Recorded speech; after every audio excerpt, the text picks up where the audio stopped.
I just want to point out your cats have the coolest names because the names hit me last minute, but I said something about these names that I understand. I'm not really much. I didn't watch a lot of Friends. Mm-hmm. Rest in peace, Chandler Bing. Yes. But the second cat, X-Files. You like X-Files? Oh, I was obsessed with the X-Files. I'm still obsessed with the X-Files. That was like actually Friends and the X-Files. Those are my main shows, jams in the 90s for sure.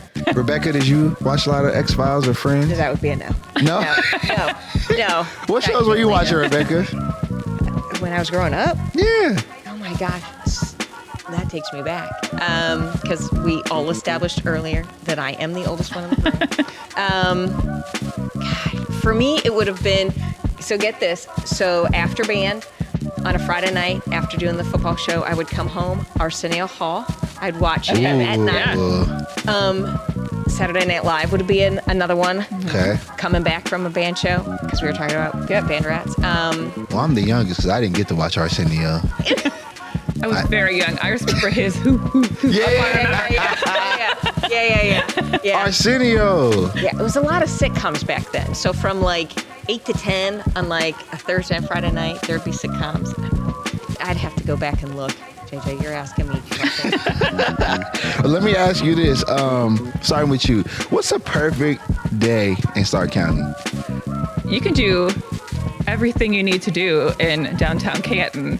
We have amazing restaurants down here. Amazing coffee shops. I would start my day off at Carpe Diem, which is how I start every single day off to get me motivated for the day. I would go visit the First Lady's library. I'm a big history nerd, and they're always rotating and changing exhibits. And then I love the festivals downtown. Yes. So I would go to a festival, whether it be Pride or African American Arts Festival, get some good food, hear some good music, and like to me, that's the perfect day. Rebecca, let me ask you this. All right. If they had to describe your personality in 3 words, what would they be? Are we asking work or are we asking Whatever you personal? Want. Both. Either or. I know work, one of them be loud voice when you need to be. Commanding, yeah, definitely. Well, at work, my nickname's Mama Ray. Mm-hmm. And for a myriad of different reasons. In my world, commanding would probably be one. My kids would say controlling. Commanding, controlling. For me, it's just get it done.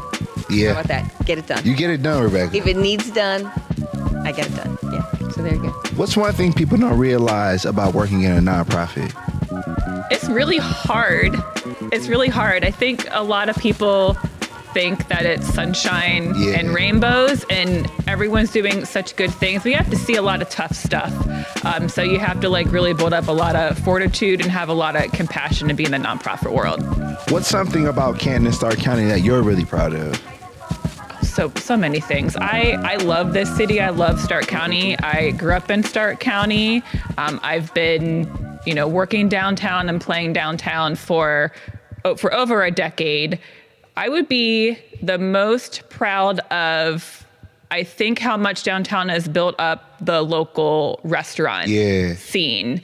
And there's a lot of collaboration that happens down here. There'll be lots of downtown businesses. We'll support Stark County Hunger Task Force. They'll support other nonprofits. They'll support each other. So that's really hard to cultivate, where there's not as much of a sense of competition, but more of a sense of community in the city. And that's the cool thing about being a mail carrier. And like, we're close to the same area. We see a lot of downtown, that we kind of look past, but getting a chance to deliver to these businesses and see different things growing, it definitely has grown. Rebecca will leave me little notes on packages. Will she? She will. Now I know who the regular carrier is. Yeah. Since we caught everything, I told Lisa, I was like, Lisa, I said, when you see packages for Stephanie at Goodwill, I said, I need to see them. I said, because I write them. Rebecca, let me ask you this. What's the most unexpected or funny thing you've experienced as a mail carrier? Oh. That you could talk about on the show? Yeah, that's right? Oh, gosh. For me, I think it kind of goes back to the question you asked Stephanie about, the community.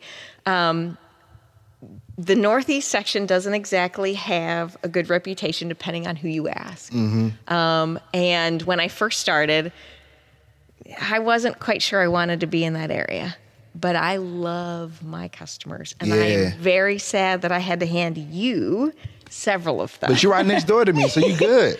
So true. And I did happen to see one of them the other day, honked really loud, and he's screaming at me, trying to get his attention.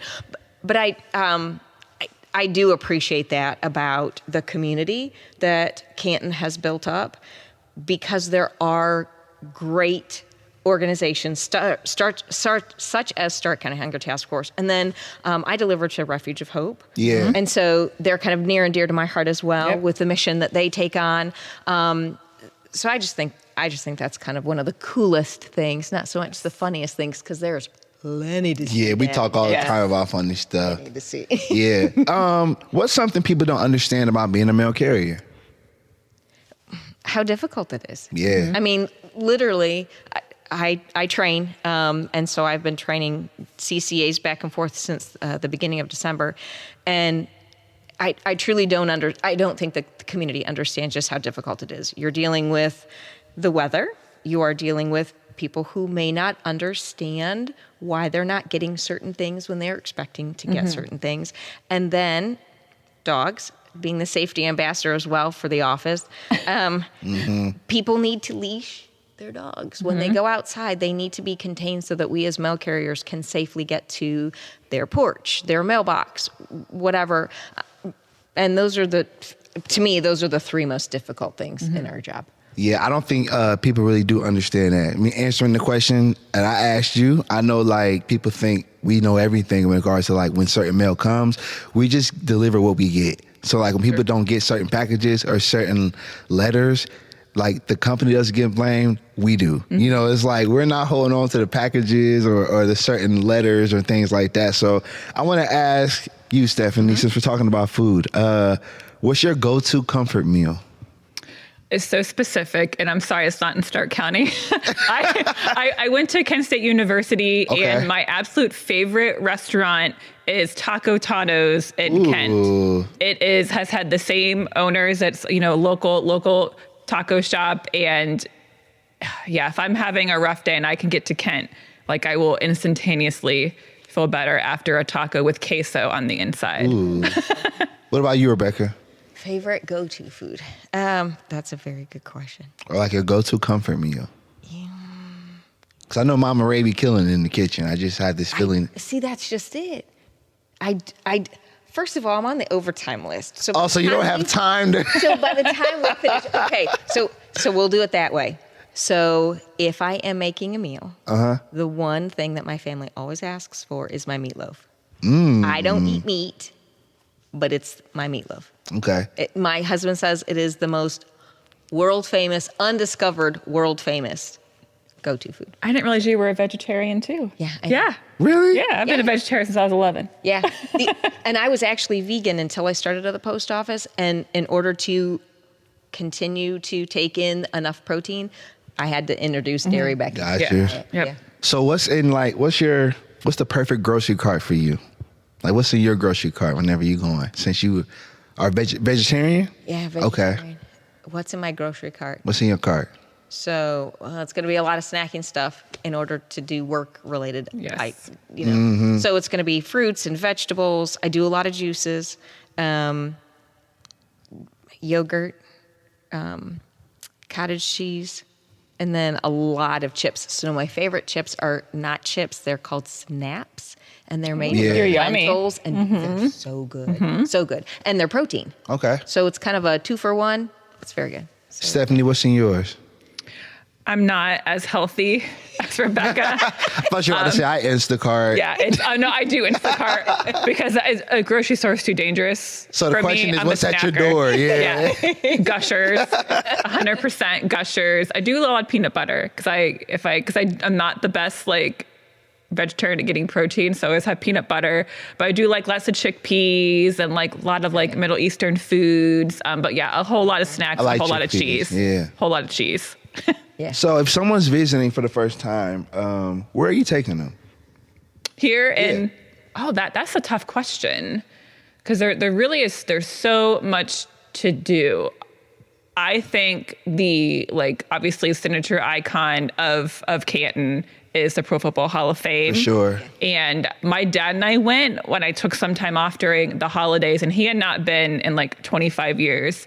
And he was like blown away. It's such a gem. We're so lucky to have it here. It brings so many people from across the world every year. True. And there's a lot of great people, a lot of local people who are represented in the Hall of Fame. Oh, yeah. What about you, Rebecca? Where did I take it? Well, I was going to say the Hall of Fame just because we have an athletic family. The McKinley Monument Yeah. Yes. Museum would be another one, just because, like you said, so many people from Canton are in some of our Hall of Fames. I like the fact that we have so many different parks and recreation Me too. areas Yes. because I'm an outside gal. So that would be another thing. And you're right, they've got some of the best restaurants downtown. Oh my gosh. So good. So good. Yeah. Yes. It's hard to choose. I like to make my rounds because there's too many options. That's great. Well, you see, guys, we have Stephanie, we have Rebecca on the show. I'm really excited to have y'all. We're going to talk about helping the people with food and how we're going to pick it up, but also Yes. the collaboration with both of us. So I'm excited to have you both on the show. So thank you for being on the show. Of course. Can you tell people how they can get in touch with you? Sure. Or the Stark County Hunger Task Force? Yes. So I'm the executive director. So I can pretty much answer any question that anybody has or direct you to the right person within the organization. You can go to our website. It's just starkhunger.org, or email us. That's actually the best way to get a hold of us. And my email is Stephanie, STEPHANIE at starkhunger.org. And Rebecca, should we say USPS.com? Yeah, there you go. Just find me out and about. Yeah, man. But yeah, if you guys want to help out, please. Can you say the website one more time? starkhunger.org. Okay. All right, cool. So you guys gonna hang out with us for a minute? Absolutely. Of course, yeah. Absolutely. I'm excited, man. We look different outside our work clothes, don't we? Yeah, See we each do. other? Yeah, we do. Episode 197, Jéan P the MC, Stark County Hunger Task Force. We'll be right back. Peace. Say what you mean what you say. I'm from the 330, where them boys don't play. Say what you mean what you say. I'm from the 330, where them boys don't play. From the northwest to the northeast, say my name once and they know it's me. Southeast to the southwest, no arguments, yeah, I got next, Jéan P. I do so many podcasts, I forget the number. Episode 197 of the Say What You Mean podcast. Jéan P the MC, Stark County Hunger Task Force, and the United States Postal Service. My co-worker, Miss Mama Ray. Mama Ray. Yeah, man, that's how we do it, man. I'm excited to do this. It's a great collaboration. Every year we get prepared for the unofficial third bundle that I enjoy. You know what I'm saying? Because I like doing that, especially where I deliver mail at and just being a part of the community, because I always spread the word when that happens. Can you remind them the date of the food drive again, Rebecca? So it's always the second Saturday of May. And Okay. this year it's on the 9th. So Okay. May 9th. May 9th. Yeah, be looking out for all that extra food to pick up. Oh, I'm excited. Have you ever, do you have like an area or like a route where you might have had the most food at before? Actually, what's surprising, because I do overtime and have been the entire time I've been with the post office, the Northeast section understands what their community needs. Yes. Yes, And agreed. It's interesting to me that those are the communities that tend to give back. Exactly. They understand Yes. what it looks like not to be able to provide. It was eye-opening to me, and it also just reminded me that in the midst of the area that they're in, they know how blessed they are. Some people, they have these assumptions of areas, and sometimes at work, I have to kind of correct people and say, hey, just because you may think of this way, you don't know these people, you don't know. Some of them are blessed to give food. It's not always, Yes. oh, it's there, they need it. Not everyone needs it. Some can give it away. So I appreciate this time of year because it shows who was willing to give. It doesn't matter where you're from, what demographics you are. A lot of people need help. And a lot of people need food. Absolutely. So I'm glad for the opportunity. So we got to pay some bills first. So the bill being the sponsor, shout out to the Hub Art Factory for sponsoring the podcast. What do you guys think of the space? So I've been coming here for a long time. I actually had my 35th birthday party Fire. up here. It was a 90s theme. Oh, man, I bet that would have been a good time. It was like 10 years ago, so that kind of dates me. But yeah, such a great Did you wear space an for X-Files events. outfit? I No? did not. I had a New Kids on the Block Oh, there you shirt go. Oh, on. yeah, that's There we 90s go. for sure. There we go. That's 90s Yes. for sure. Okay, what do you think of this space, Rebecca? I think it's absolutely gorgeous. And again, the little niches of Canton that I'm still learning as far as what is around here, but it's gorgeous. I can't wait to take a peek. Oh yeah, you never know what you find in the And we're hood. looking at David Bowie right now. I know. Right. You see Elvis back there. Yeah, Yep. hopefully we get some Michael Jackson. Hulk Hogan, yep. Yeah. Right, you never know what you see. That's what I'm saying. You never know what you're seeing here. So, yeah, episode 197. So, Stephanie, I want to ask you first off, can you take us back to how you first got connected with the Stark County Hunger Task Force? Sure. So I used to be a preschool teacher, and I've always had a passion just for helping kids. Yeah. And I was working with another nonprofit, and I really enjoyed my work there. But I was doing like more administrative work, and I really wanted to do more program work. And the executive assistant position became available at Stark County Hunger Task Force way back in 2017. And my friend saw the position and thought it would be a really good fit for me. And it was the Backpack for Kids program that drew me to the organization. I always say it's my baby, even though I've been in 3 different roles with the task force over these 9 years. Backpack has kind of been the one thread that's always just really, really, really had my heart from, working with kids for so many years. And we've grown the program so much, and it's like I actually have our numbers posted in my office of how many backpacks we did last school year. So if I'm feeling tired or feeling defeated or things just aren't going how I want them to, I can look up at those numbers and just remind myself why I'm here. How has your role evolved over time since 2017? Well, I've been in 3 different positions. And I think it's just, the board just seeing potential in me, which I'm really, really grateful for. I had a background in community organizing before I started with nonprofits, and I think that was a really big benefit for me. So I started off as the executive assistant, and then assistant director, and then executive director, and just more responsibilities along the way, proving myself in between. And I'm just really grateful that they have given me the opportunity to be in this position because I am really passionate about it. So for those who may not know, what exactly does the Stark County Hunger Task Force do? We do a lot more than what people realize. So we started off as a pantry support network with just 4 pantries in Stark County way back in 1981. So volunteers have always been like the heart of what the organization really is. So our pantry support network is who will benefit from Stamp Out Hunger here in just a couple of weeks. And we provide financial assistance to our pantry. So we have 35 pantries.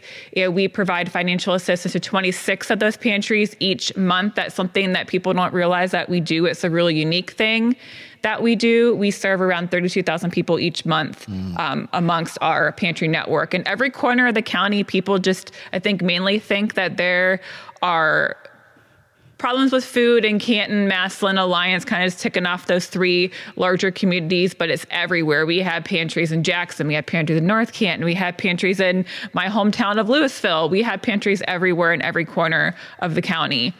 We also run our own pantry.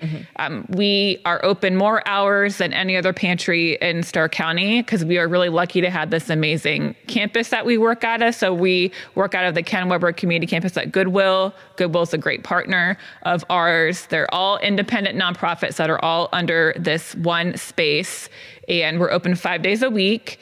And just our pantry on campus is serving between 4,000 and 5,000 people a month. And we have an operations manager, but aside from that, everyone working in the pantry is a volunteer. So it's amazing to see these volunteers give their heart and their time each and every day to the people that we serve. And like I mentioned before, our backpack program. So we've grown from 320 backpacks a week to 2,375 backpacks a week. Wow. It's crazy. A week. So not a month, a week. So we are in 19 schools. They are weekend bags of food. So there's 2 lunches, 2 breakfasts, 2 or 3 snacks. If we can get like juice or shelf-stable milk, we'll put it in there, but those are very costly.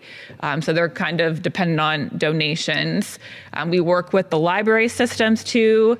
This program goes year-round, even during the summer months. So we partner with Stark Library, Massillon Public Library, and this year we're adding Louisville Public Library with our backpack. So we don't skip a week. Just because the kids are out for school doesn't mean that issue stops. So One thing, there's like a term I've been learning because I've been seeing a lot about food, and one of them was food insecurity. Sure. I didn't know what that was. So I want to ask you, when we talk about that, what does it look like in our community? So I think it's kind of a term that people think is more complicated than what it is. It's the inconsistency of being able to provide food for yourself or for your family. Gotcha. I'm like, So, man, you don't like food? Like, that's what I thought. Yeah, so we always kind of say, like, you don't know where you're going to get your next meal, or if you're going to have the funds to get your next meal. That's something that we try to do in all of our pantries, is have foods available that you can actually make a meal with and have things that people know how to cook and they feel comfortable cooking, or if we get some unusual item, making recipe cards and those kind of things so they can feel more comfortable. Because we do get some unusual donations. We once had a literal ton of kale donated to us, and our clients didn't like really know how to cook with kale. Yeah, they was like, I don't know how to do that. We were talking it up. I love kale. We were talking it up. But then that can also help us incorporate healthy eating practices too with our clients. Yeah. What are some misconceptions people have about hunger? The number one thing, and this goes like a lot of human services, is people think that our clients don't work. And most of our clients Thank work. you. Say it again. Yes. Thank you. Yes, our clients work. There's just a misconception that people who receive our services or other services that are similar to us, that they don't have a work ethic. Yeah. And, there's a whole, I could get into all the systemic problems that cause poverty and cause food insecurity, but that is such a common misconception. So many of our clients work, they just aren't able to get the kind of jobs that are providing the income they need to support their family. And we always want to help people with that and refer them to like Goodwill programs. We work with Stark County Community Action Agency. They have some really cool jobs programs just to help our clients and support them with that. Yeah. So let me ask you this. The numbers have grown a lot. From 3,000 to over 30,000 people served monthly. Like, what's behind that increase? There's a lot behind it. We were started in 1981, and the world is a lot different right now. The cost of food is tremendous. There has obviously, especially here locally, there's been kind of a breakdown in industry, and there's a higher unemployment rate in Stark County than what there might be in some surrounding communities. There's been a lot of loss of government funding and SNAP benefits changing constantly. I think those are all some of the biggest factors that have contributed to that. The numbers are better than what they were during COVID. Yeah. I was happy to see that, but there's still 56,000 people in Stark County that would be deemed to be food insecure. So our pantries are doing a great job. About 60% of that population, our pantries are able to serve, but there's still a needs gap that we want to close. What's a moment that really stuck with you that reminds you why this kind of work really matters? There's two things. So I've been here for a long time, and COVID was a lot. Yeah. It was a lot. We had to very, very quickly pivot, and I was reminded every day why I do what I do. Most recently, and honestly, I think that I call it the SNAP benefit crisis, when the SNAP benefits were paused and people weren't getting their benefits for that time. It happened so suddenly. With COVID, we did have time to kind of prepare, and we knew it was kind of going to be coming, so we were able to come up with the plan. That was very challenging. Yeah. We have a ticket system. We were running out of tickets within 15 minutes, and there's days that we serve 77 families. Because we're in a community campus, we do really kind of control how we distribute, so we aren't disrupting any other operations on campus. But that was a really stressful time. And one thing that came out of COVID and the SNAP benefit crisis was the support from the community. It was astounding. I wasn't the director at the time during COVID, but obviously I was during the SNAP benefit crisis. And just to see the funding rolling in. I mean, just people just always, I mean, every single day we had at least 10 people who just were randomly dropping off food donations to us. It was just amazing to see the community rally together to support their neighbors. All right, so Mama Ray, let me ask you this question. Sure. Can you explain how the food drive works with us being involved? So actually, it's a collaboration between the United States Postal Service and the National Association of Letter Carriers, which is the union for those of us that carry for the city. So we get together on the second Saturday of May and work with the communities to collect food. And then thankfully, we have the collaboration with Stark County Hunger Task Force, and they are, I personally feel they're like the nuts and the bolts of it. Stephanie is the one taking care of getting the organizations to the different offices for that Saturday. Organizations, ministries that will then take in the food that we bring in as carriers on that day, and then they can distribute it throughout the community. And I will say, kind of going back to the SNAP benefit crisis, one of the things that I'm very proud of with the National Association of Letter Carriers is the fact that the National Association and then the local association partnered together, and we were able to donate, if I'm not mistaken, together $2,000 to the Stark County Hunger Task Force. So 1,000 of it came from us local carriers, and then whatever we raised within our local affiliations for the unions, the National Association matched. Yes. And so we were able to give, we took donations during that time frame, and I was able to drop them off, which was kind of cool. That's cool. And then, yes, we were able to provide $2,000 within the union itself to the Stark County Hunger Task Force. Yes, this is an amazing partnership. Yeah, it really is. It just, that's my heart. Yes. That's my heart. That's what I wanted to ask you. So from the perspective of a mail carrier, how does it feel being a part of something like this on a ground level? Because I love the community that I serve and I know what they go through on a daily basis because of what I see, it just touches me that I can help give back, that I can provide for somebody who might not be able to provide for them. Yeah. And I can do it both personally and professionally. So it crosses those two lines, and I get to do it with a wonderful organization that I see active in the communities that I serve. Yes. So just, it's a complete 360, and I love it. So let me ask you this also, Rebecca. For someone listening, I know we talked with Stephanie, but what's the easiest way that they can be involved if you're talking to your customers? I need you to take a bag or a box and fill it with non-perishable food items. Now, she was talking about some of the different things that they try to put together. So non-fat dry milk would be one thing that they could then add to a donation that they're giving out to a family in order for that family to be able to create a meal. Yes. So think about, what all do I need in order to create a meal? What are things that are non-perishable that I could give?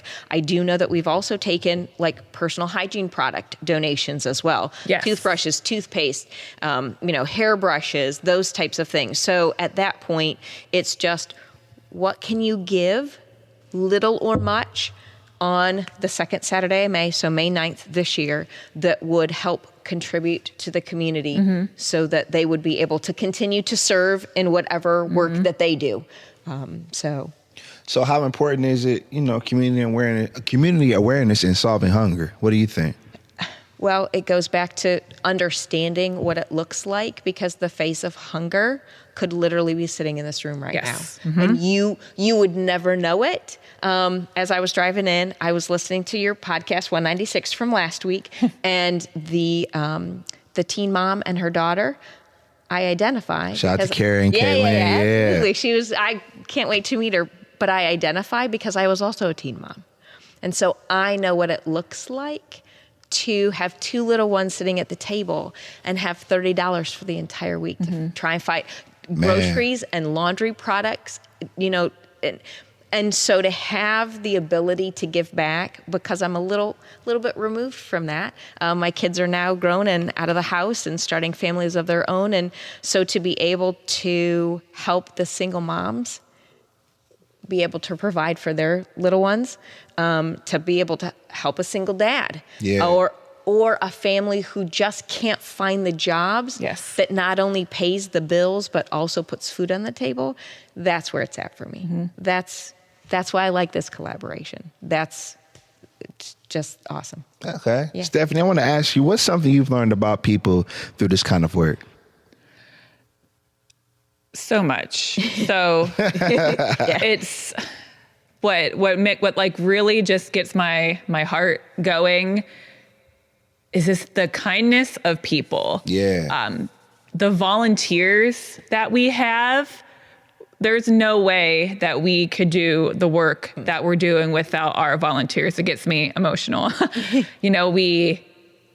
To go from that backpack program from 320 to 2,375, there's no way we could do that if we did not have the dedication of the volunteers. Yeah. Just the kindness that people can give to people they don't know it just amazes me every single day. One last question. As executive director, what's been your biggest challenge? Just the constant pivots and changes that we have to deal with.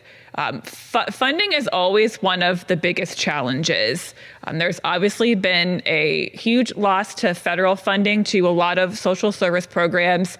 We have not been dependent on government funding. I actually asked for it to be taken out of our budget, and then if we get any, it'll be a happy surprise.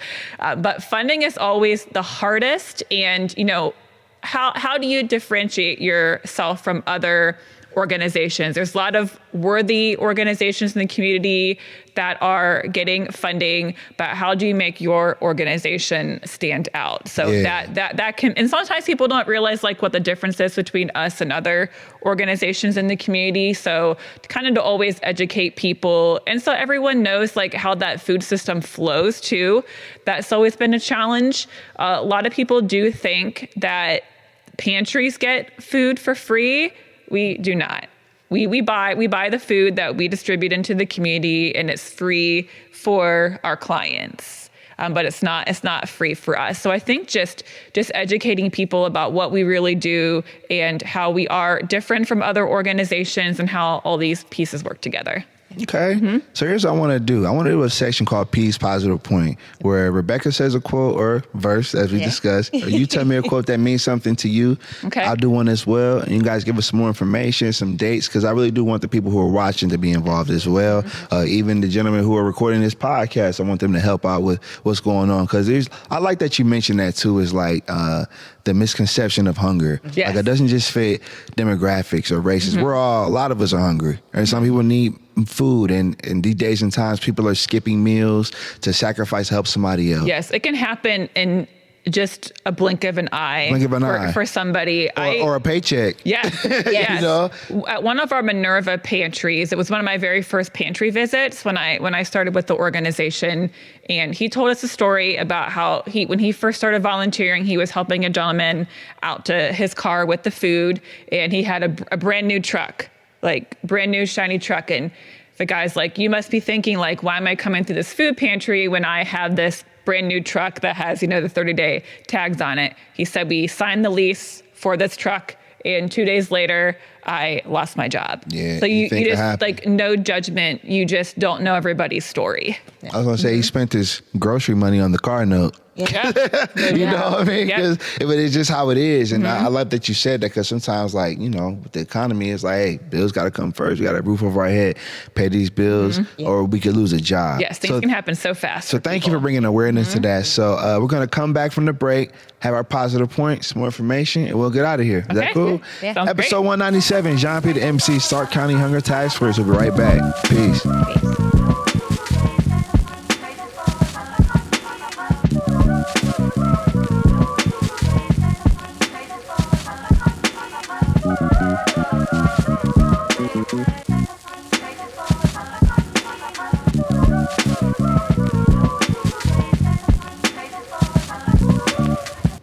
episode 197 of the Say What You Mean podcast. I was going to name it Special Delivery, but now I think I want to put Stark County Hunger Task Force because I had a clever title. But we're here at 197. Thank you, Stephanie. I appreciate you. I give a little handshake. And Rebecca, you know, I see you at work tomorrow. But no, thank you again for doing this, for bringing light to hunger in the area. And can you tell them again how they can donate? Sure. So I do want to kind of use this time to let people know that we have a big fundraiser that's coming up. I forgot to bring it up. I'm sorry. You're good. Yeah, you're please. Good. So we're celebrating our 45th anniversary, and we are having a huge party on May 30th, and it's an 80s theme since we were founded in 1981. Nice. Rebecca, you Yes, I'm in there. Yes, the decorations are going to be amazing. It's at the Cultural Center. And then we have an after party at Finney's Arcade here in downtown. Ryan. Yeah, shout out to Ryan. It's going to be a blast. I'm so excited. It's such a fun theme to work around. So we're having a costume contest. We'll have entertainment. We're working on getting either a Cher or Madonna impersonator. So fingers crossed. We gotta go to that. Yes, fingers crossed that we can make that happen. If you're not able to attend the fundraiser, you can go online at starkhunger.org and make a donation. All those donations go back into our programs. Like that. Hey, Rebecca, can you remind them of when? Yes. It'll be second Saturday of May like every year, but this year it'll be on the 9th. Okay. So May 9th. May 9th, yeah. So please leave your donations out. We will pick them up. Absolutely. That's right. We're going to pick them up for y'all. And again, I appreciate you guys for doing this. Absolutely. Yes, thank you. So, y'all know this is our section, my favorite section, P's Positive Point, where I have my guests say a quote that means something to us. And I ask you guys to explain it, just a little bit of motivation. I like to end the episodes. Okay. Rebecca, do you want to go first? I could, yeah. Let's go. What you got for us? So it's not a quote. It's actually a Bible verse. Proverbs 27:17, as iron sharpens iron, so one person sharpens another. So one of my favorite comedians happens to be Michael Jr. And one of the bits that I saw him do, and he talks about the fact similar to that, where, you have a mold that you're supposed to fit into, what, God has, for you in your life. And there are people in your life that kind of, get those rough edges so that you fit that mold specifically. Shout out to you. As I became a postal carrier working in the community that I worked in, I wasn't 100% sure what that looked like. Because they look a little different than I do. But you have helped me become the carrier that I am, shaping and sharpening so that I can understand and communicate to the people that I've absolutely fallen in love with. But again, there are other people, I feel, in my life that have helped shape and sharpen me, and that has always been a verse that sticks with me. Of course. What was that verse, Rebecca? So it's Proverbs 27:17, as iron sharpens iron, so one person sharpens another. So if you're open to receiving coaching and communication, and then putting it into practice, I feel that just makes you a better person. Thank you. I like that. Stephanie, what you got for us? So I have a few. Okay. So I always feel like there's lots of people who are depending on me. Obviously, I have a staff that depends on me, I have a board that depends on me, and I have a lot of clients that depend on me. And it can make me feel stressed out. And in order to keep myself motivated, I keep quotes actually all around my office. So my top 3 are, you have as many hours in the day as Beyonce. We love Beyonce. Yes. So you can make it happen. You can get it done. My favorite fictional female character of all time, Leslie Knope. Slowing down is not really my jam. Because if you got to slow down and take some time for yourself sometimes, but work is not the place for that. You have to keep yourself motivated because you want to feed as many people as you possibly can. And then I believe a lot in trusting your gut instinct, and I do have a position that you do have to make tough decisions. And I'm a Disney adult, and there is a quote from Frozen 2, and it's Anna, and it's just real simple. It's just do the next right thing. I like that. Yes, do the next right thing. So just trust your gut, go with your instincts. You want to make sure you are thinking through your problems, but usually your gut instinct is going to be the one that you should be going with. Stephanie, those are some bars. We gotta get in the studio. We got. I said, you gotta get in the lab. We gotta do a song. I like those quotes. Thank you. And my positive point, it's kind of just loose. Basically, mine is I believe we're all here for a reason, and part of it is to look out for each other. Yeah. You know, I know as a mailman, we deliver, but it also feels good on that day to know we're picking up food and helping people. Yes, definitely. You know, I think we're all here to help each other out. I think we kind of forget that. We get comfortable in our own ways, and just to be able to help people for that one day, but we should do it every day. It just means a lot to me. Yes. So I believe we're all here for a reason, and part of that is to look out for each other. Like whatever your lane is, whatever your gift is, use it to make someone's life a little bit better. I love it. That's my positive point. So any last shout outs before we get out of here? Rebecca, you want to shout some people out? Just to all of my fellow carriers who are going to be super active in the next couple of weeks, making sure that everyone in their community knows. We'll be a little mad, but we still got the third month. It's all right. You're good. I get it. But looking forward to all of those that are bringing in all the food. It'll be so cool on that day. I can't wait for all the pictures. I'm excited. Yeah, they all it's sit gonna be here. so cool. I'll be out at the downtown location like I always am. Yeah, Okay. absolutely. Stephanie, you got any shout outs for us when we get out of here? Just remember that you can always support us in a lot of different ways. We can't do what we do without the support of the community. Check out our social media. Check out our Facebook page in particular. So we do a lot of our communication. If any of our volunteers are listening, I just want to thank them because they really do make the work that we do so special. Okay. I want to give a shout out to the Stark County Hunger Task Force, the United States Postal Service on behalf of both of our work, Yeah. you know what I'm saying? To the listeners, to the viewers, Chase, Allen, Dakota, C. Weeze is in here, Krishan, he came to pick us a visit, so I'm glad he's here. Thank you to everybody that's been watching us, man. This is our 197th episode. Every episode matters. You guys came and definitely said what you meant. Thank you. Rebecca, you gonna do a podcast again? I will absolutely join you. No, she's not. She ain't. Hey, man, we'll see y'all next episode. Jéan P the MC, Stark County Hunger Task Force 197. We out of here. Peace. Say what you mean what you say. I'm from the 330, where them boys don't play. Say what you mean what you say.